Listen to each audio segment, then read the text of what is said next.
Hello everyone, my name is Hussam Kamil. I'm working as a Regional Technology Solution Professional at Microsoft EMEA Center of Expertise.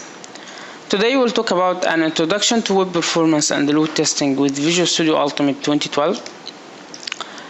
In this lab, you will be introduced to the web performance and load testing capabilities provided in Visual Studio Ultimate 2012. You will walk through a scenario using fictional online storefront, where your goal is to model and analyze its performance with a number of simultaneous users. This will involve the definition of web performance tests that represent users browsing and ordering products, the definition of load tests based on the web performance tests, and finally the analysis of the load test results. In order to complete this lab, you will need the Visual Studio 2012 virtual machine provided by Microsoft.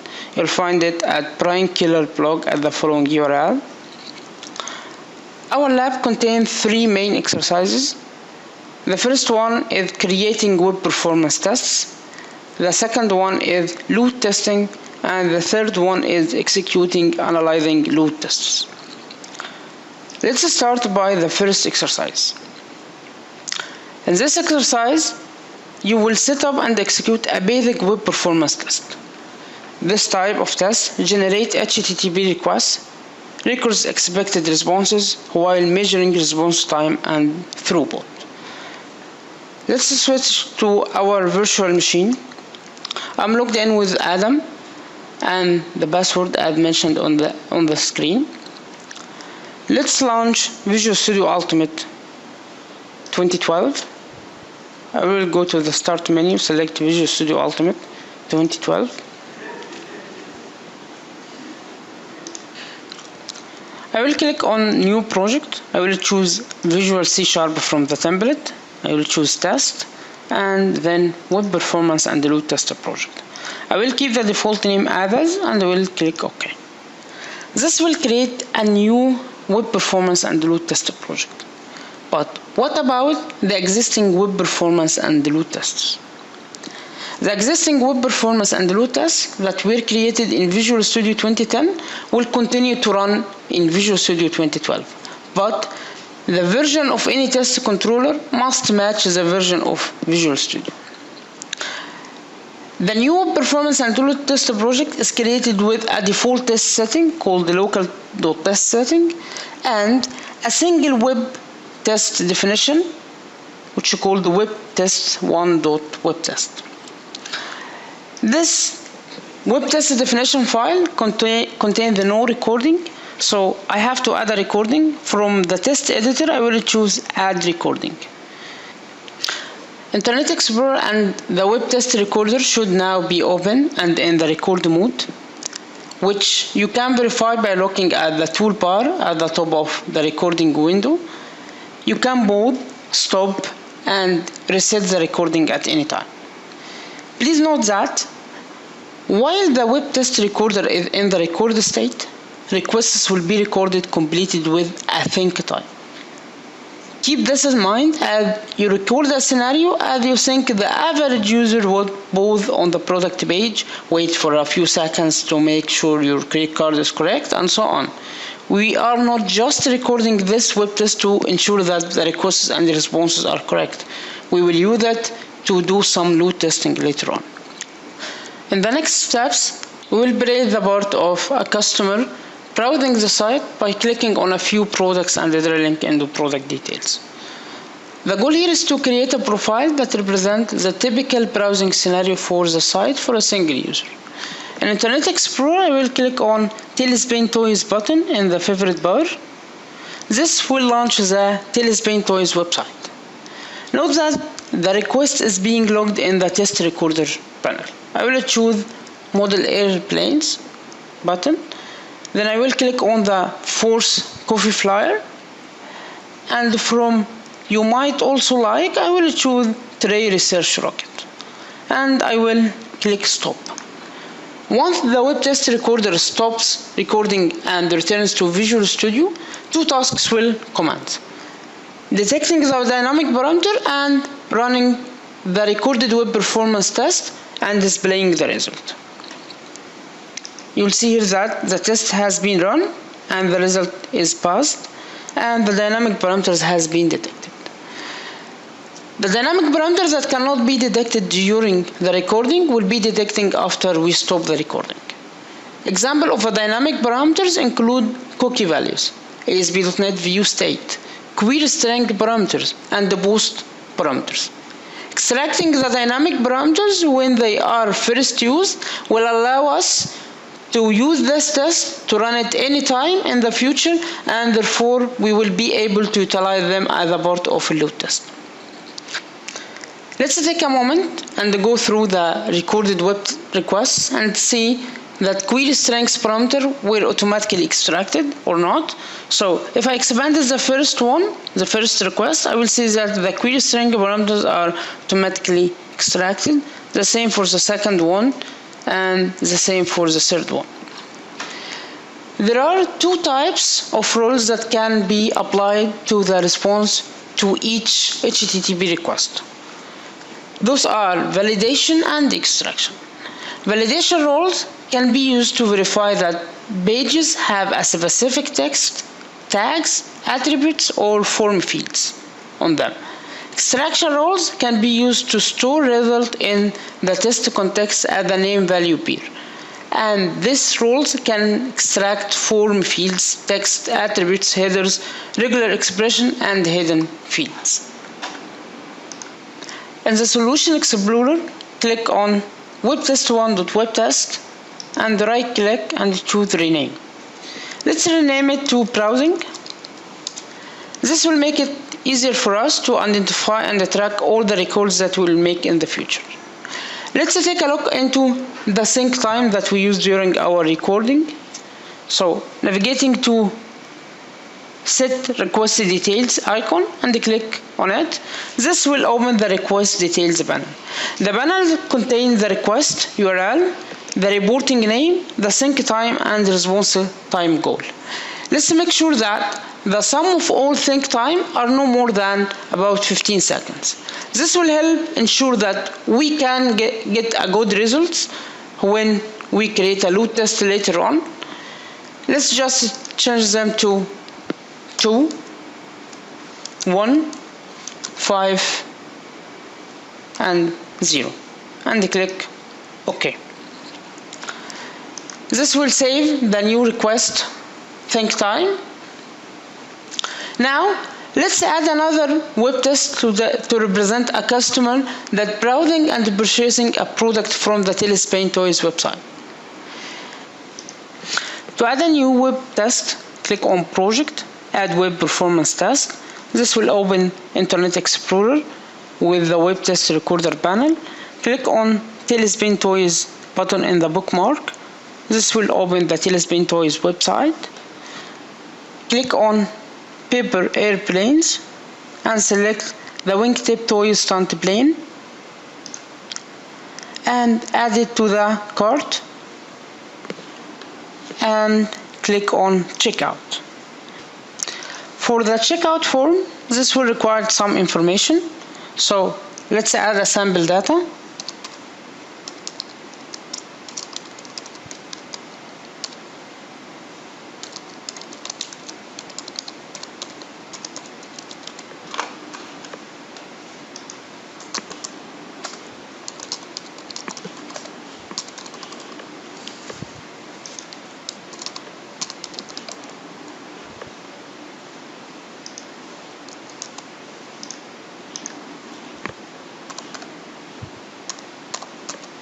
And click on Review Order. This will navigate us to the order details and the billing information. I will click Place Order. This will actually redirect to the receipt window. I will click Stop and will return to Visual Studio for the recorded test information.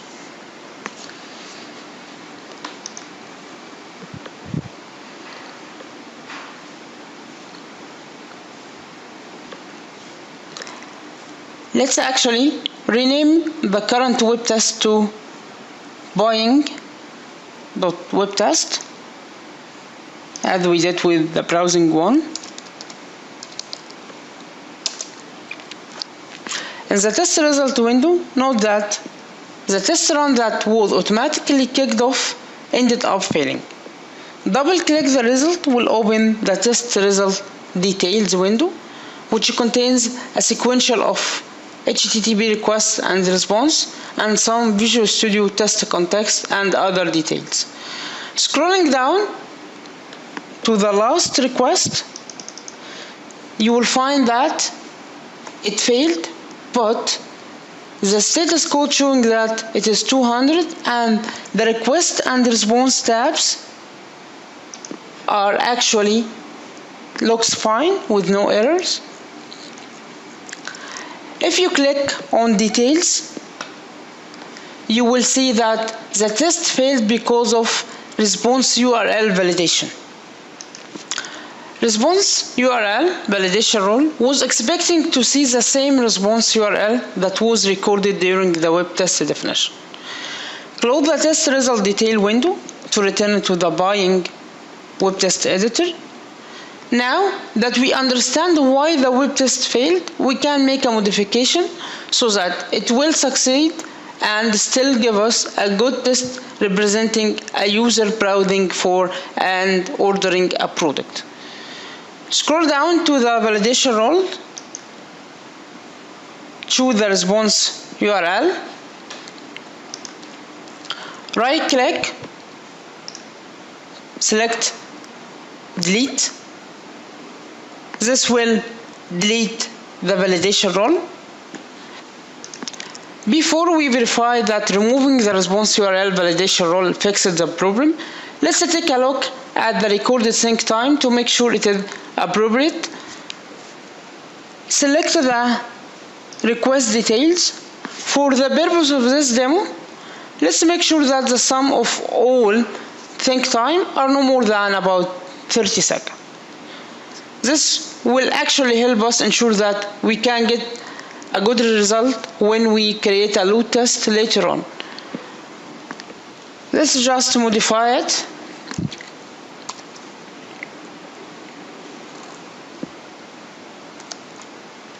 And click OK. Now, let's run the buying web test again to make sure that it passes. Select the run, click on it. This will run the test. By default, web performance tests will run without taking into consideration sync time, although it can be configured in the test setting if desired. The web test result should now show all green. We need to check every request, so let's scroll up and scroll down to make sure that all the requests has been passed. Then close the test result window. And we are done with our first exercise in creating web performance test. Our second exercise will be load testing. In this exercise, you will use the web performance tests that you created in the previous exercise as the basis for the load test. Building one or more web performance tests that accurately reflect a user scenario is critical to the foundation of a useful load test. To create a load test, we will define user load, specify the web performance test to use, then the type of network and browser simulation to use, and the performance counter also, and other matrices that we want to collect for the duration of the test. Navigating to the virtual machine, in order to add a new load test, select project, add load test. This will open the new load test wizard. Click next. For the load test scenario, let's name it as browse and order product.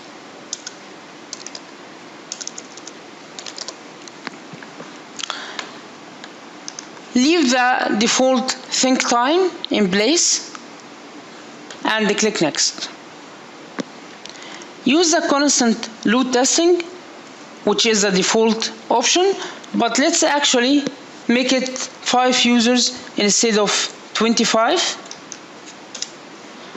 This is because we are running on a virtual machine, and actually we need to keep the number low in order to have enough resources to run the demo and work properly inside the virtual machine.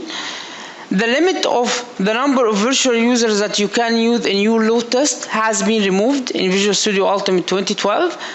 You are no longer have to purchase virtual user license to increase the number of virtual users that you can use in your load test.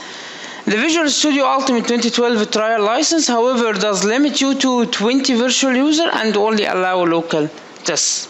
But with an actual license, you can actually have unlimited number of concurrent users and virtual users. Let's click next. For the test mix,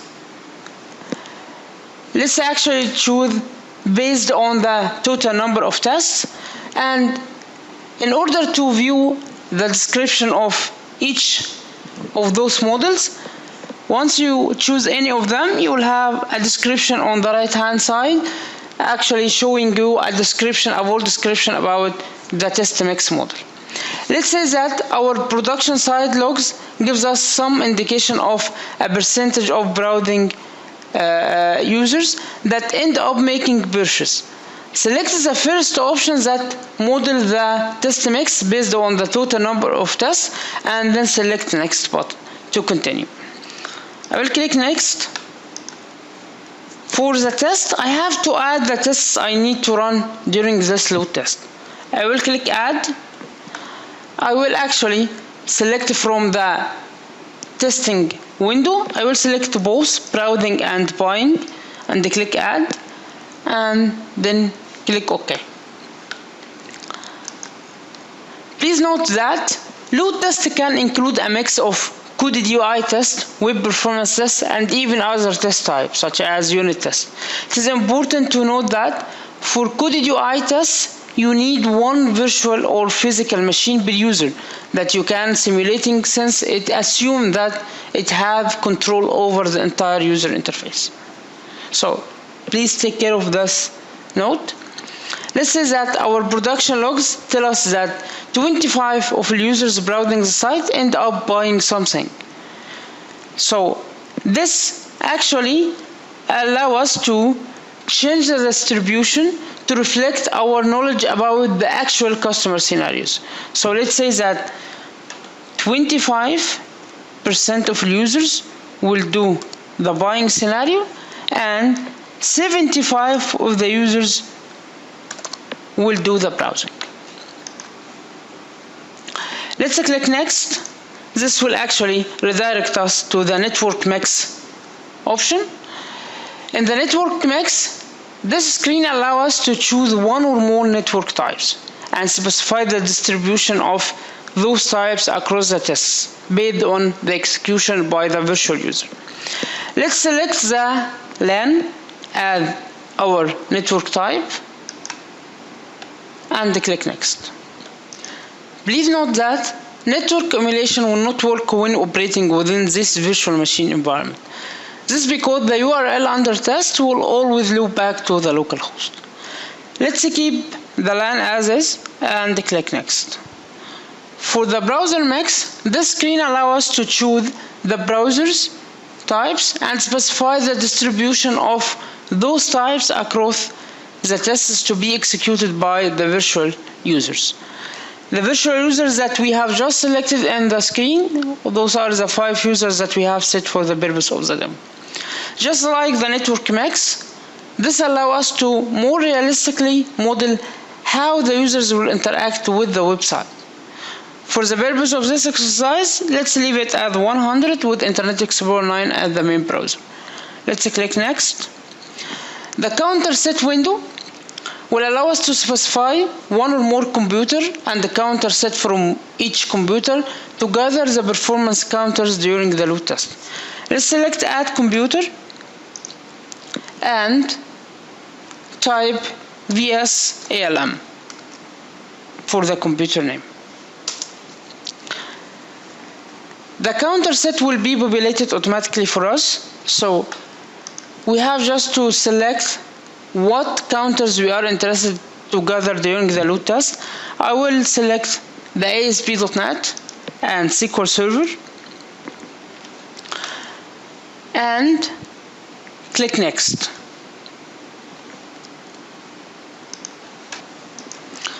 The run setting window allows us to specify how long the test should run, using either time duration or specific number of test iterations. For the purpose of this demo, we will use a time duration, but we will change it from 10 minutes to 1 minute only. The default sampling rate is 5 seconds, which means the reports and the other data will be updated every 5 seconds. For the longer run test, please consider sampling less often, and this will actually generate a lot less data to store in the load test database. Let's click Finish. It is also possible to configure data diagnostic adapters for each role that is part of a load test, and this can be done through the test setting file, which is generated by default with every project we are creating. So double click the local.test setting file, will open the test setting, navigate to data and diagnostics.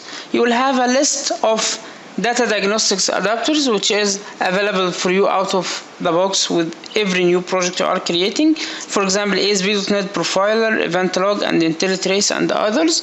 By default, we are not selecting or having any of them enabled by default. This is because they are collecting a lot of data during the load testing and store it in the load testing database, and it is based on your need. You have to enable them.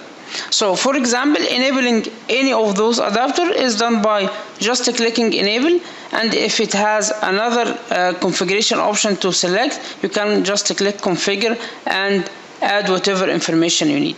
So for example, for the ASP.NET Profiler details, ASP.NET Profiler can collect everything related to the ASP.NET running code. For example, memory and performance counters, memory utilization, memory allocation, ADO.NET calls, and all of other stuff. This, of course, out of our scope of this lab, so let's cancel it, but make sure you are learning more about this feature, as this is a very powerful feature in the load testing. So let's just uncheck the enable and close the configuration file. By this, we have done with configuring the load test, and we have just finished our second exercise. Our final exercise will be executing and analyzing load tests. In this exercise, we will execute the load tests that we defined in the previous exercises and analyze the results.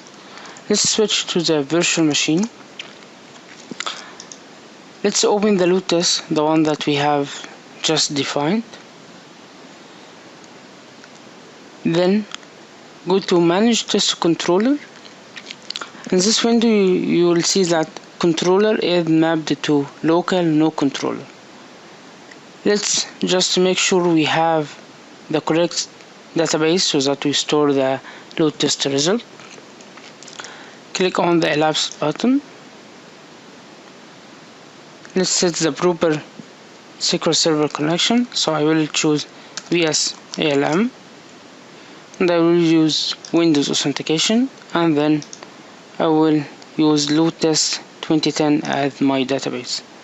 I will test the connection to make sure it is connected successfully. I will click OK. I will click close after I make sure that the data source has been set correctly. Now it is the time to run the load test. To run the load test, I will just click run load test.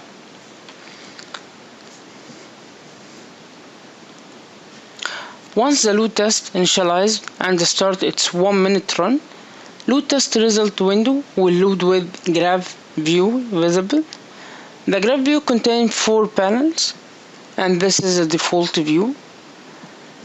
As you see, you have a timer here that actually give you information about the remaining time for this test run to complete.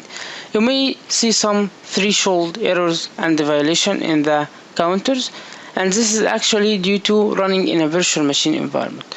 but of course for the production environment you will have a better hardware configuration, and you can even actually expand your load test to run in multiple machines, which give you more performance. And this is actually due to the number of concurrent users you have to choose, the number of virtual users. So basically in the normal production scenarios you may not see such threshold errors. After the test finish, you will see the summary view, which is a view that aggregates all the values that has been collected during the test run. This actually contains like a summary for all the information about the test, with the top pages and other information that you need to know about. Switching to the graph view by clicking on graph, it will actually give you the graph view where you can actually manipulate all the information through the graph. You can customize this graph view. So for example, you can actually use two horizontal panels, and by default you will have key indicators and page response time. Key indicators and the page response time are two very important set of data for any web application. Clicking any of the items in the graph, the key indicator, will highlight the corresponding counter in the counters table. So for example, if we click on the user load, you will find that it is 5 and its value is constant along all the way, and this is because that we have choose to run this load test in a constant load test way with 5 users. The same if you just check or click the page per second, it will get highlighted in the key indicator graph. Adding more, you can create your own graph. So let's say that we need to create a graph for the database in order to track how the database was performed during our load test. So you'll just click on add a new graph. Let's name it data, and from the data you have different set of counters. So whatever counter you are interested in, you can include it in your custom graph. Let's say that we will use this first run as our baseline information and as our baseline run, so that we can compare any other performance run to our baseline in order to understand more about how the performance is going. Is it improving or still the same, or it is actually getting worse? So let's actually go to the load test and run it one more time. It is actually for 1 minute only.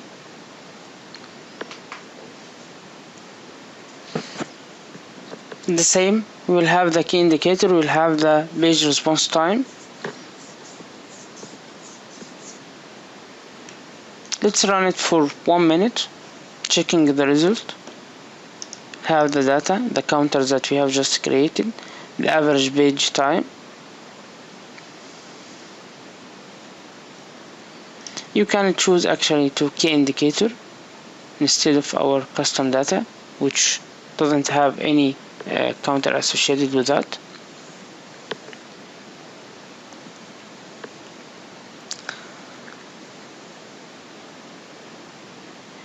In order to actually understand more the test result that we have just generated, the summary page is not enough for us. So we have to have a kind of reporting tool that enable us to create the report after each run, or even compare the reports to each other, comparing the test runs to each other and generate a comparison report. So our test has been done successfully, and we'll have our test completed with the summary page. And all we have to do to generate a report is to click on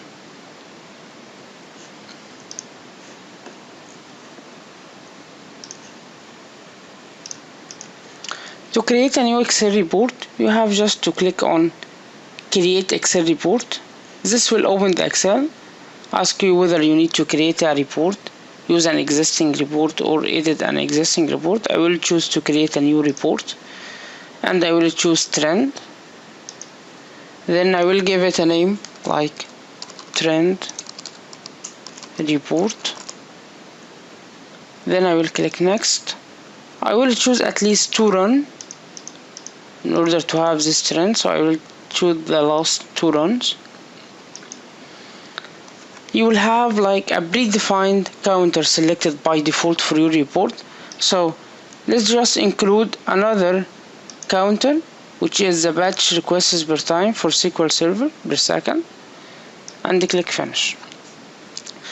It will generate the report with all the information and all the needed graphs, and you will have the full information about every test that you have run based on the selection you have done when generating the report. So this is the table of content which contains all the reports we have, and you will have our custom selected one, which is batch requests per second for SQL Server. If you click on it, you will go to the batch requests per second report, which shows the time, the local test run, and how many batch requests per second has been done. And you will have like a pivot table on the under the graph where you can customize and show whatever data you need. You can go back in this table to the table of content at any given point of time. So let's for example go to the average page time, where you can see the average page per time for every load run that we have selected, the page and the average load run. At any given point of time, you can go to the table of content, choose whatever report you need to actually go through. So for example, this is average page time, response time.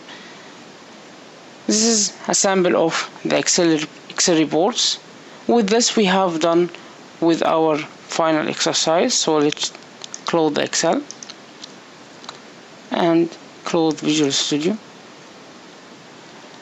So in this lab we have learned how to create web performance and load testing project, how to load testing, and how to run and go through the result and understanding it.